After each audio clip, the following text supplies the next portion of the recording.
c'était important de nettoyer ce qui avait été savamment orchestré pour vous nuire. Monsieur Diallo, parlant justement du colonel Tchéboro, est-ce que vous comprenez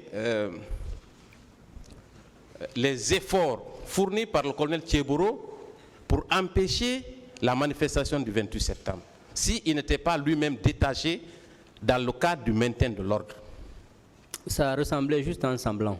Est-ce que vous avez vu un autre ministre sur les lieux, à part le colonel Tchéboro? Non, du tout. J'étais même étonné de le rencontrer là-bas. Très bien. Quand vous avez parlé de menaces, est-ce que vous savez que des centaines de personnes ont entendu les mêmes propos que vous? Bien sûr, je n'étais pas seul. Alors, est-ce que si 2 ou 3 personnes viennent à cette barre dire qu'elles n'ont pas, elles, entendu, cela remet en cause votre version des faits ici? Ça dépend de l'angle d'écoute. Très bien. Ensuite, quand vous avez été arrêté, M. Diallo, on vous a conduit au QG du CNDD. Est-ce que cela ne recoupe pas les déclarations de Marcel à cette barre, le capitaine Marcel, qui consiste à dire qu'effectivement, c'est le président Dadis qui a planifié ces massacres? Mais bien sûr, sinon, ils nous auraient, nous qui avons été transportés là-bas, ils nous auraient fait descendre du camion en sécurité, en nous sécurisant. Ou alors, ils ne vous auraient pas du tout transféré au camp, parce que le camp n'est pas un lieu de détention légal, n'est-ce pas? Bien sûr. Est-ce que vous ne pensez pas que c'était pour aller présenter le trophée qu'ils avaient? C'est la raison pour laquelle on vous a conduit au siège du CNDD. Non, c'est-à-dire qu'à ce niveau, il y avait une organisation qui était là, ceux qui observaient et ceux qui exécutaient. Très bien. Parce que le comité d'accueil, c'était constitué de jeunes bérets rouges qui faisaient des gens ce qu'ils voulaient. Donc, il est impossible à cet instant, à l'époque, que le président Dadis ne soit pas informé de votre présence à cet endroit, oui ou non? Vraiment. Très bien. Et les officiers qui étaient à ce balcon, est-ce que vous ne pensez pas que tous ces officiers étaient dans la dynamique justement de procéder aux répressions au camp, au moment des faits? Ils étaient dans le même esprit. Très bien. On va encore revenir sur les geôles du colonel Tchéboro, parce que le colonel Tchéboro est intervenu au départ de cette affaire et c'est lui qui l'a clôturé également. Quand le matin, quand vous êtes arrivé, quand on vous a conduit chez le colonel Tchéboro, vous avez parlé d'un comité d'accueil. Est-ce que ce comité d'accueil était composé des éléments de l'antidrogue ou c'est des éléments qui étaient à l'extérieur? À l'extérieur, c'est-à-dire? Est-ce que c'est les éléments du colonel Tchéboro, les éléments antidrogue, qui composaient le comité d'accueil, qui recevaient les manifestants et qui leur infligeaient des coups et blessures? Pas eux exclusivement, il y avait un béret rouge, il y avait ces gens d'antidrogue et d'autres gendarmes. Très bien. Moi, ce que je voudrais savoir, au moment où on vous portait ces coups, est-ce que c'est au même moment, après avoir reçu les coups, que vous étiez arrêté, ou c'est après avoir été arrêté qu'on vous donnait les coups? Parce que vous avez parlé d'arrestement des personnes qui étaient transportées chez le colonel Tchéboro. Il y avait une liste. Ok. C'est-à-dire quand ils nous ont mis en rangée assis, on t'appelle, on te fait appel, tu viens, on te demande ton nom, tu t'identifies, il y a quelqu'un parmi eux qui écrit manuellement.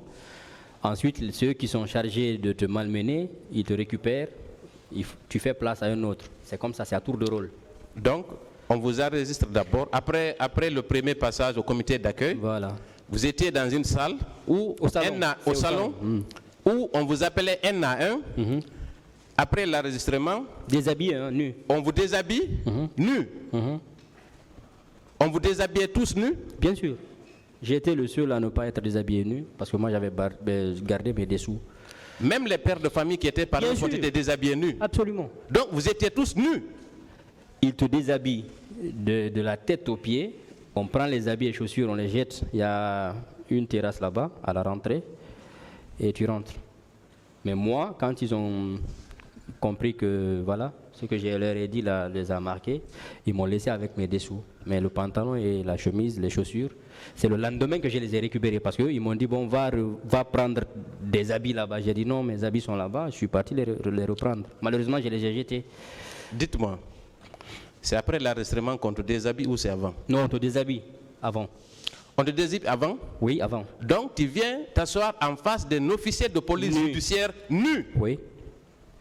Ça, je suis catégorique là-dessus. dans les services du colonel Thieboro. Oui. Les officiers qui travaillent au service antidrogue commandé par le colonel Thieboro vous déshabillez nu avant de vous identifier. D'autres viendront le confirmer.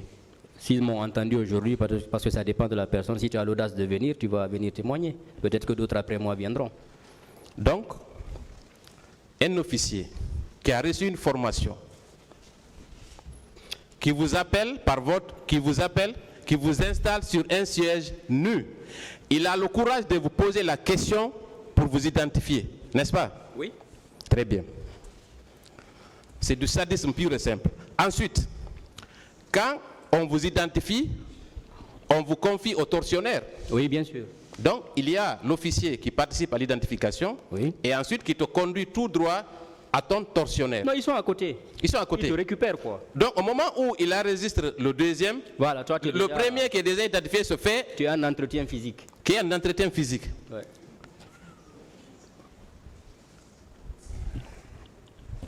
Très bien. Donc, après cette séance de torture, toutes ces personnes étaient toutes nues, ensemble, dans la même salle, pendant 24 heures au moins, n'est-ce pas? Je vous dis que d'autres viendront le confirmer ici. Je suis catégorique là-dessus. Dites-moi, sur les tortures physiques, est-ce qu'ils sont relayés ou c'est les mêmes qui torturaient? C'est les mêmes. Bon, ça dépend parce que une fois que d'autres font ce qu'ils veulent, déjà, tu es fatigué, il y a un autre groupe qui prend le relais, mais après tu peux revenir faire ce que tu veux.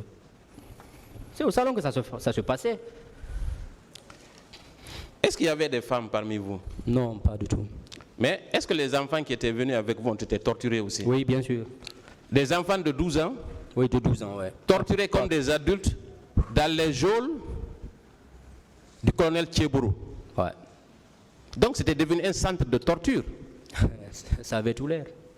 Très bien. Est-ce que, après ces tortures, ils ont apporté de la nourriture aux détenus? Moi, oui, bien sûr, parce que quand ils m'ont mis dans la cellule, il y a le chef de poste, le jeune qui est venu me dire: ah, écoute mon frère, est-ce que tu as mangé? J'ai dit non, je ne mange pas. Il dit non, si tu ne manges pas, tu sais ce qui t'attend, parce qu'on va te sortir encore pour te torturer. Hein. J'ai dit je ne mange pas. Ils ont apporté un plat avec de la sauce au poisson. J'ai pris 2 cuillerées, il est reparti avec. Moi, ils m'ont apporté à manger. Est-ce que les autres ont reçu de la nourriture, à votre avis? Non, je ne sais pas, parce que là, j'étais dans ma cellule. Est-ce qu'il y avait de l'eau dans cette salle? Non, non. Donc, en plus des tortures physiques, morales, il y a eu également privation de nourriture. Très bien. Et vous avez parlé de l'arrivée du colonel Thieboro. Attendez, avant l'arrivée du colonel Thieboro, quelle était la fréquence? Est-ce que ces victimes-là ont été torturées une seule ou plusieurs fois? Non, au salon, c'est une seule fois, parce que quand ils les ont enfermés, d'autres pleuraient. Et les enfants notamment, plus le monsieur qui saignait par le rectum, lui, ils l'ont sorti. Bon, les enfants, je le dis ici, il leur avait donné à manger. Hein, ça, je me rappelle. Oui. D'accord. Mais le monsieur qui saignait par le rectum, lui, ils l'ont sorti pour l'entretenir un peu, lui donner du thé, de l'eau chaude, parce qu'il était à jeun. Mais après, ce n'était que des pleurs, vu qu'ils étaient entassés. Oui. Les positions n'étaient pas agréables et puis c'était pas confortable. Donc, étant donné que cette salle était exiguë, donc les victimes étaient entassées les unes sur les autres. Ouais. Très bien. Et vous avez parlé de la visite du colonel Thieboro, n'est-ce pas? Vous l'avez entendu? Oui, je l'ai entendu. Est-ce que son arrivée a changé la condition de détention de ces victimes? Non, non, du tout. Il est rentré, je l'ai entendu, ils sont montés. Après, il est redescendu. Mais quand il sortait, là, je n'ai pas compris. C'est quand je suis sorti, j'ai dit, le colonel est arrivé, parce que moi, mon intention, c'était d'aller le voir pour savoir est-ce qu'il pouvait vraiment m'aider à sortir. Mais on m'a dit, il est parti. J'ai dit, d'accord, ça va. Donc, quand bien même le colonel Tcheboro est arrivé, rien n'a changé en ce qui concerne les détenus, n'est-ce pas? Non, du tout, du tout. Très bien.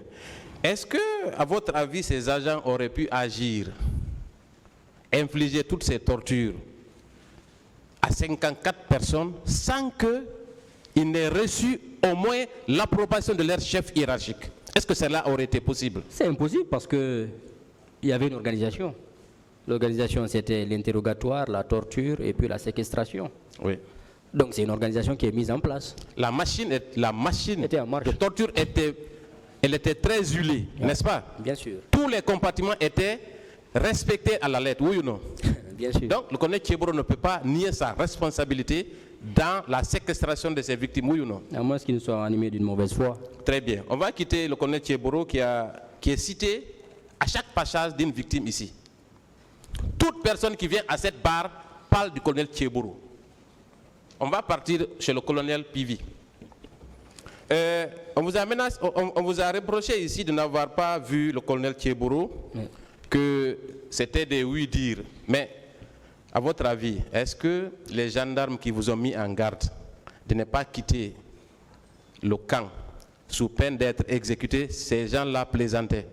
Est-ce que c'était une plaisanterie? Non, ils m'ont dit, il y avait un qui était assis, d'autres avaient... Bon, il y a un autre qui était sur le canapé, et il y a un lit Lipico qui était à côté, l'autre était couché. Ils m'ont dit, ah, monsieur Diallo, vous êtes journaliste? J'ai dit oui. Ils m'ont dit, ah, comme vous avez eu à constater au stade, vous avez vu ce qui s'est passé? J'ai dit oui. Bon, je boitais en ce moment, parce que j'avais le téléphone dans mes chaussettes. Ils m'ont dit, ah, qu'est-ce qui vous est arrivé? Je leur ai dit, ah, c'est les bérets rouges qui m'ont entorcé le pied.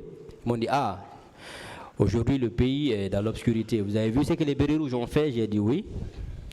Ils m'ont dit, ah, mais de toute façon, ils vont dire que c'est l'armée, mais vraiment, nous-mêmes, on a peur. J'ai dit, ah bon? J'ai dit, un gendarme, un officier supérieur de la gendarmerie qui a peur. Il dit oui. Il dit, parce que les PV et autres là, c'est en ce moment, il m'a dit, vous connaissez PV? J'ai dit, j'entends parler de lui. Mais, ah, il est en ville, il fait le ratissage. Nous, on voudrait bien vous libérer. Mais si vous sortez avec votre teint là, comme on m'oblige à le dire, avec votre teint clair, à 500 mètres, vous êtes identifiable, il va vous descendre. Il m'a dit, bon, restez ici, on va allumer la climatisation jusqu'au matin, vous allez sortir. Est-ce qu'avec le recul, vous ne pensez pas qu'il y avait des cibles prioritaires pour le colonel Pivi? C'est pour cela que j'ai dit dans ma déclaration que pour une cohésion nationale, je voudrais passer sur certains détails. Très bien.